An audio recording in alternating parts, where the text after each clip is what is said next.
Hey everybody, Rob from Karma Comment Chameleon, today coming at you with a couple of pro-revenge stories. First one, try to ruin my reputation, I'll make sure yours never recovers. Let's jump right in. Back in high school, I had a very small group of friends. My then best friend, who we'll call Jenna, was one of the only people who knew a lot about me. Not that I wouldn't tell people about myself, I just never bothered to unless asked. But Jenna and I would talk about everything and anything we could, as most best friends do. We had our ups and downs for sure, but in the end, we were inseparable. That is, until the incident happened. To make a long and frankly complicated story short, what happened is that one of my other friends and I wanted to celebrate our birthdays together since we're a couple days apart. My friend was best pals with Jenna's ex, so I asked Jenna if she would be okay to party with her ex there. I said it was fine if she wasn't, and that we could go out to lunch or do something else. Jenna said it was okay, and we had a fun day at the amusement park. Up until about the last hour, where I was in line with Jenna's ex and a few of our friends while she went to get a locker. I guess I said something that her ex took as flirting, and they kissed me, literally out of the blue. I wasn't expecting that. No one else was expecting it, least of all Jenna, who had turned around and was walking back to us at that exact moment. I was absolutely mortified. I profusely apologized to Jenna, even though everyone in my friend group agreed that I didn't initiate anything, and that I was caught off guard and wasn't a consenting member. But Jenna was absolutely livid. At every opportunity she could, she'd bring it up, to invalidate anything I disagreed with her on. It didn't matter what I said, how often I apologized, how genuine I was, or how shitty I felt about it. She kept bringing it up to hang over me. It was a gotcha card in any argument we had, and I eventually got sick of it and told her that, look, I have apologized so many times for an event that wasn't my fault. I want no part of it, and everyone in our group agreed that it was out of nowhere. After a while, we drifted apart because she was emotionally abusive towards me, and I finally put my foot down and ended our friendship. Come to find out later though, she was spreading lies and rumors about me to anyone who would listen. That I was an attention whore, that I loved drama, that I was a terrible human being who feels nothing. Basically, she was telling people I was a sociopath with no empathy and an inability to care about other people. She used a lot of the deep, personal things that I had told her against me. She turned people against me before they had even met me, told them that I was bitchy and callous, and that I was looking for a reason to start drama, which cannot be further from the truth. I actively avoid drama at all costs because I do not have the time or energy to deal with the emotional toll it costs. My parents gave me enough emotional trauma to deal with. This is when I finally snapped, because it takes a lot to really get me riled up to a point where I'm going to do something about it. But I had dealt with her emotional abuse for years, and I finally got sick of it and ended shit between us. But when she made a point to try to ruin my reputation, I finally snapped and had had enough. So I made it a point to do the same shit she was doing to me, but worse, and make it seem like I wasn't doing anything to her at all. In fact, I played it off like nothing was wrong at all. She had found another best friend after me, who we'll call Martha. Martha had just moved from Florida and had no previous knowledge of Jenna or me, but Jenna had turned her against me based solely on her undying thirst to get people to hate me. So I turned my kindness up to an 11. Martha and I had the same lunch, but Jenna didn't. I'd sit and talk to Martha and low-key put in little digs about Jenna that I knew Martha had a hard time dealing with. Didn't take long before Martha and I were best friends, and Jenna had to find someone new to associate with. she moved on to another girl who we'll call Catherine. Same thing that I did to Martha, I did to Catherine. Found the little bit of irritation and made it grow into full-blown annoyance, nearing hatred. For some reason, Jenna could not keep a best friend for more than a few weeks before they'd blow up at her and stop talking to her. This would happen to every single person who would be her best friend. She'd befriend them, and I would swoop in and slowly turn them against her by using nothing but truths about her, unraveling her friendships before they could really take hold, with only the issues she would cause herself. Sometimes these problems would take a little longer to manifest themselves, but I'm a patient person when it comes to these kinds of things. The moment I saw a weakness, I would talk them away from it simply being a minor issue to part of a full-blown problem that they personally had with her. I suppose I'd talk them up in a way, rile them up so they'd be the ones to get mad at her without them ever connecting the pieces that it was me who got them there in the first place. When we eventually graduated, Jenna had no friends and was nearly universally hated. Not that I made up lies about her, everything I did or said was true and based on actual things she said or did that already annoyed people.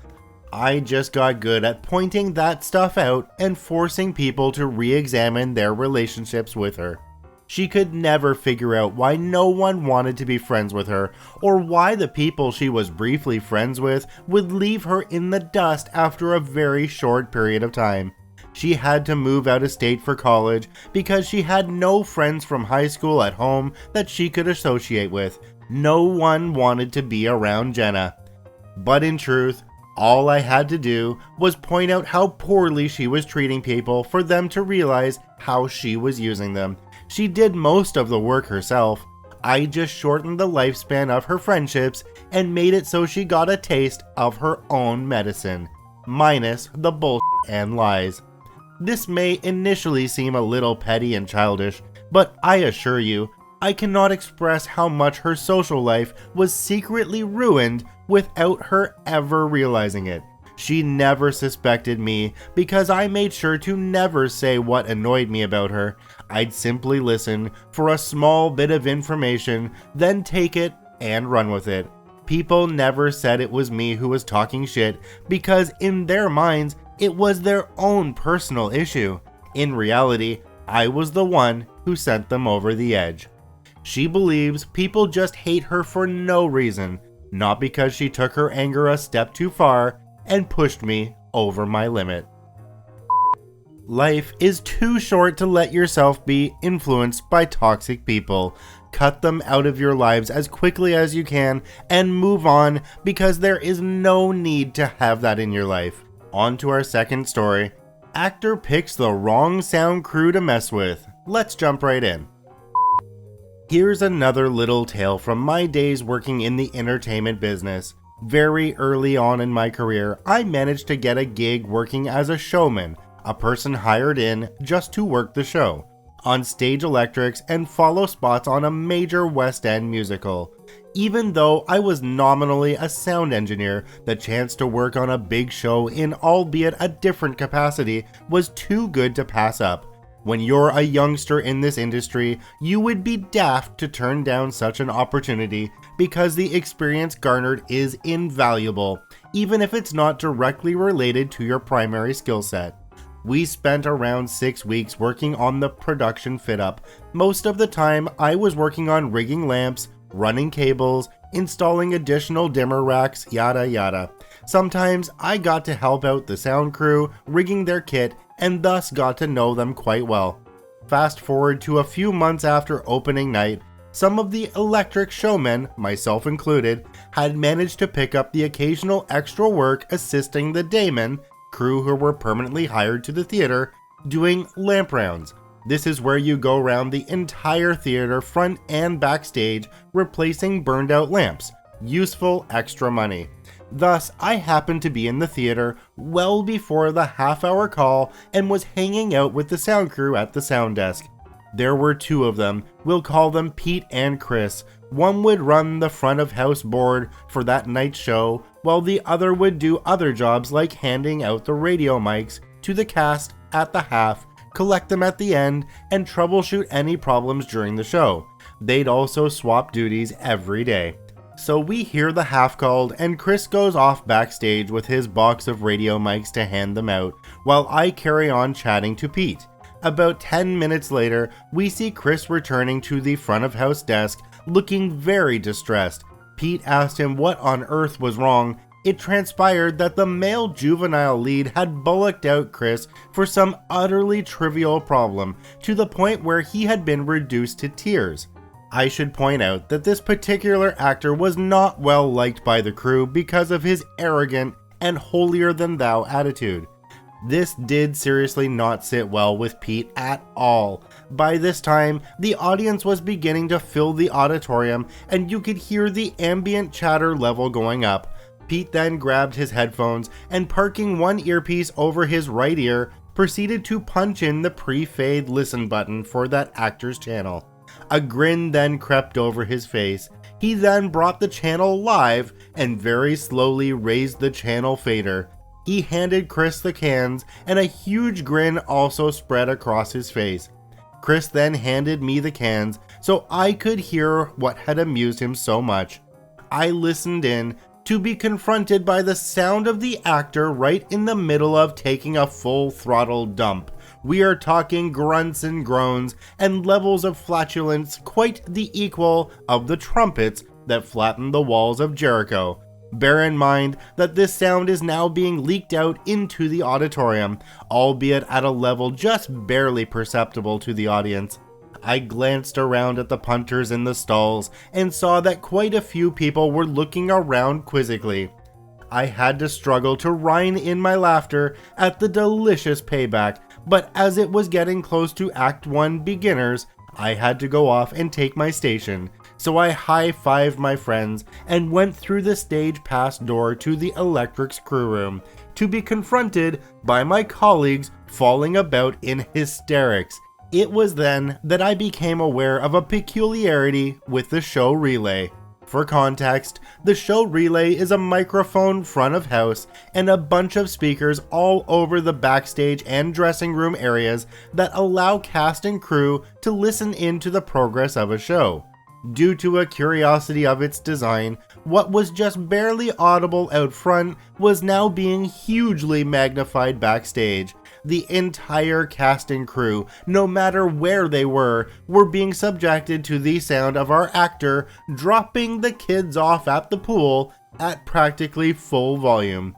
For the rest of the show, the hapless idiot had to contend with the entire cast and crew giggling uncontrollably whenever he went past, and all the while remained completely oblivious to the reason why, as the one place there were no show relay speakers was in the toilets.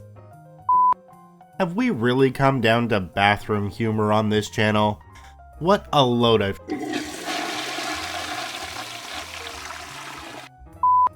I want to thank both of the OPs for posting their stories to the ProRevenge subreddit. You can visit them at the links in the description below. Please go there and give them an upvote. Once again, this is Rob from Karma Comment Chameleon saying thanks for watching. If you enjoyed the video, please hit that subscribe button, drop a like, and share it with your friends, and we'll see you in the next one.